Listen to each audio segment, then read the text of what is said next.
ഒരു കാരണവശാലും ഭാരതീയ ജനതാ പാർട്ടിക്ക് തിരുവനന്തപുരത്ത് മേയർ ഉണ്ടാകാൻ പാടില്ല. കാരണം തിരുവനന്തപുരത്ത് മേയർ ഉണ്ടായാൽ തിരുവനന്തപുരത്ത് സെക്രട്ടേറിയറ്റിനകത്ത് ഭാരതീയ ജനതാ പാർട്ടി നേതൃത്വം നൽകുന്ന NDAക്ക് മുഖ്യമന്ത്രി ഉണ്ടാകും. അത് തടഞ്ഞു നിർത്തണമെന്നാണ് മാർക്സിസ്റ്റ് പാർട്ടിയും കോൺഗ്രസും ലീഗും SDPI-കാരൻ തീവ്രവാദികളും ഒരുമിച്ച് ചേർന്നുകൊണ്ട് പറഞ്ഞതെങ്കിൽ അവിടെയാണ് ജനങ്ങൾ പറഞ്ഞു, എന്താണ്, നിങ്ങൾ ഒരു ഭാഗത്ത് നിന്നാ മതി.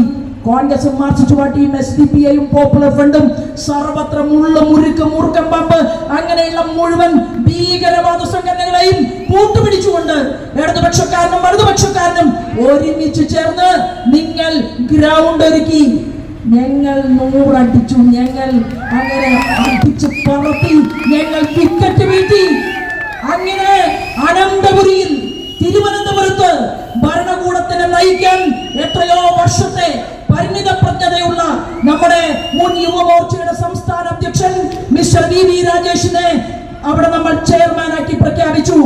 അത് കഴിഞ്ഞ് ഒരു SC കുടുംബത്തിൽ നിന്ന് ജനിച്ചു വളർന്ന് പൊതുപ്രവർത്തന രംഗത്തേക്ക് കടന്നു വന്ന് അസംബ്ലി തെരഞ്ഞെടുപ്പിൽ നിർണായകമായിട്ടുള്ള മുന്നേറ്റം കൊണ്ടുവന്ന ആശാനാഥ് എന്ന് പറയുന്ന എന്റെയും നിവേദിതയുടെയും ഒക്കെ അനിയത്തിക്കുട്ടിയായി കേരളം കണ്ടിട്ടുള്ള ആ പെൺകുട്ടിയെ നമ്മൾ ഒരു പൊസിഷനിലേക്ക് കൊണ്ടുവന്നു.